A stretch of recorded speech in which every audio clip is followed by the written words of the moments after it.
Reporte 100. Ernesto Villanueva es abogado, doctor en Derecho y Comunicación, investigador de la Universidad Nacional Autónoma de México, especialista en medios de comunicación, en ética, en códigos de ética, por cierto, y le agradezco que esté con nosotros. Ernesto, ¿cómo estás? Buenos días. Sí, Ernesto, buenos días, ¿cómo estás?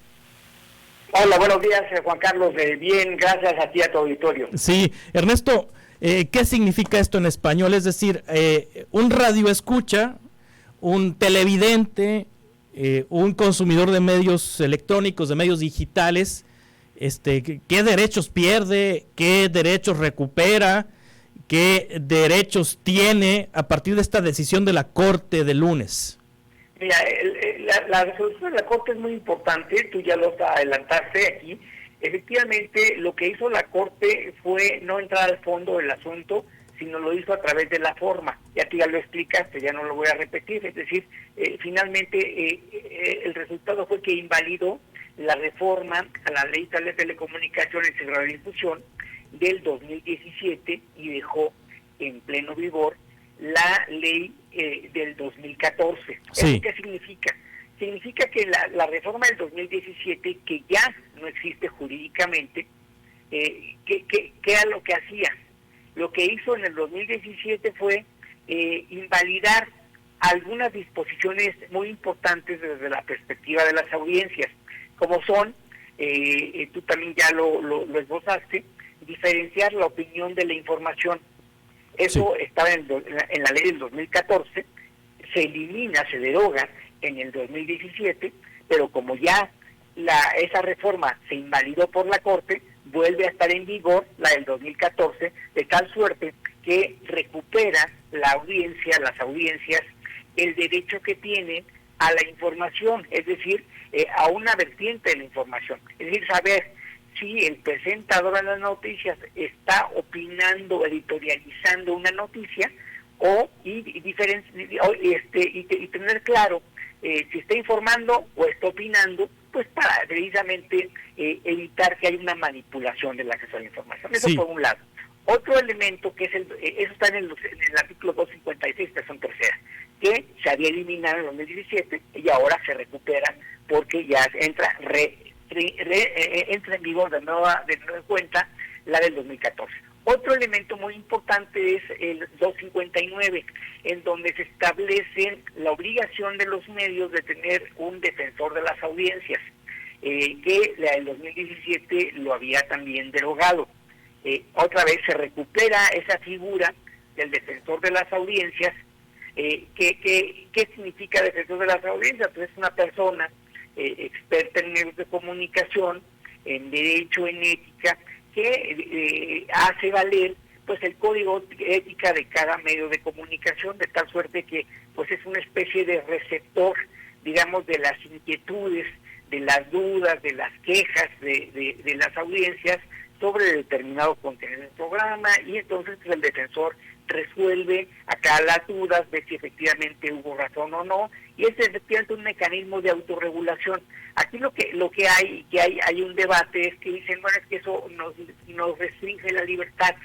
Lo que esta figura, como está establecida en la ley del 2014, y otra vez entra en vigor, esta figura de las audiencias, se denomina una autorregulación regulada, es decir, se establece la obligación de que los medios, ya sea por sí solo o por conjunto de medios, tengan un defensor de la audiencia, y es una figura de vieja data, hace mucho tiempo lo tenía ya incluso desde Alemania, desde hace bastantes años, de manera que la autorregulación regulada es, tú tienes la obligación de poner tu defensor de audiencia, si no lo pones, la autoridad suple esa deficiencia y establece quién podría ser, pero no es que la autoridad lo ponga. Entonces ahí hay que diferenciar eso.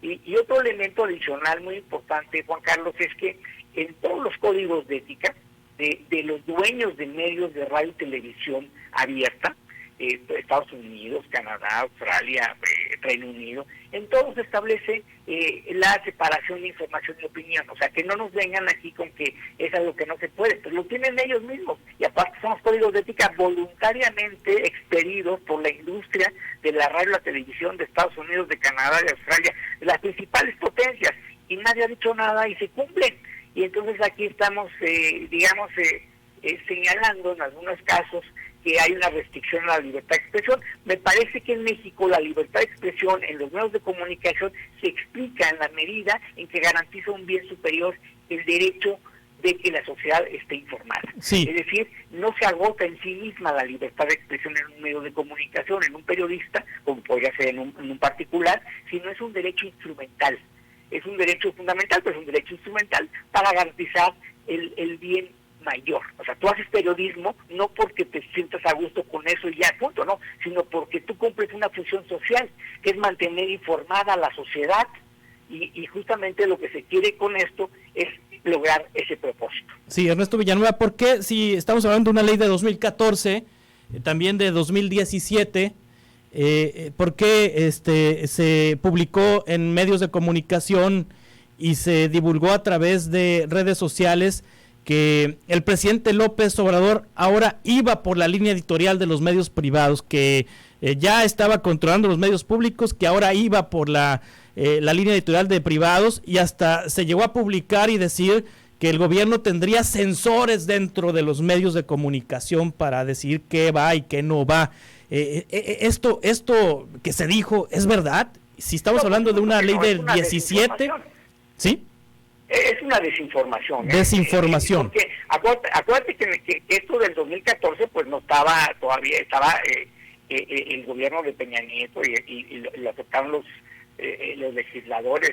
Entonces se regresó a la del 2014, no es que sea algo nuevo, es simple y sencillamente que en este caso concreto lo que se hace es establecer esa, y lo de decir quién va y quién no, pues primero corresponde de manera supletoria, si no lo pone el medio, el Instituto Federal de Telecomunicaciones, que es un organismo constitucional autónomo, separado del Poder Ejecutivo, de modo que esta información, pues evidentemente es falsa, tiene un ánimo finalmente de desinformar, de presentar en este caso concreto al presidente como una persona que pues está atentando contra la libertad de expresión. Y no me pronuncio yo sobre la parte de los medios públicos, porque ahí sí hay otro debate, y aquí no estamos ahorita, digamos que el tema que nos aboca es ya en otro momento, si me invito, pues platicaré de los medios públicos, pero en el caso concreto yo no creo que haya estos elementos, no tienen sustento por lo que ya previamente había yo señalado. Sí, Ernesto Villanueva, por ejemplo, si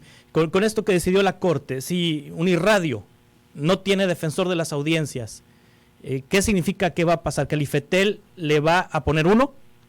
El IFETEL lo va a obligar, establece sanciones, porque también se recupera, son 3 artículos, ¿no?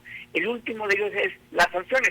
Si no hay sanciones, pues si yo te obligo a algo y tú dices, no lo hago, pues es esta pregunta que me estás diciendo, ¿qué pasa?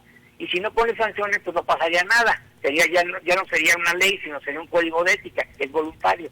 Bueno, acá la sanción, aparte de imponerte una reacción jurídica negativa, pues es precisamente sugerirte una persona que reúna las características que deba tener para poder ser defensor de la audiencia, pero esto lo hace siempre y cuando tú no cumplas esa obligación. Claro. Porque tú lo puedes hacer como Unirradio, como conjunto de radios de Sonora, como parte de la Cámara de la Industria de Radio y Televisión en Sonora, es decir, hay varios mecanismos para poder cumplir. Es decir, no es que pero claro, si tú abiertamente no cumples con la ley, bueno, ahí de manera supletoria entrará la autoridad.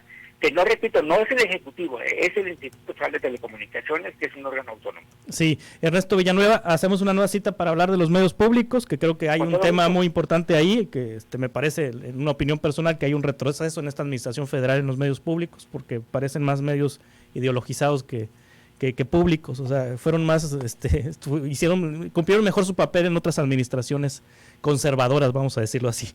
Bueno, Ernesto, muchas gracias. Así que estén muy bien, aquí en el auditorio, saludos. Hasta pronto. Reporte 100.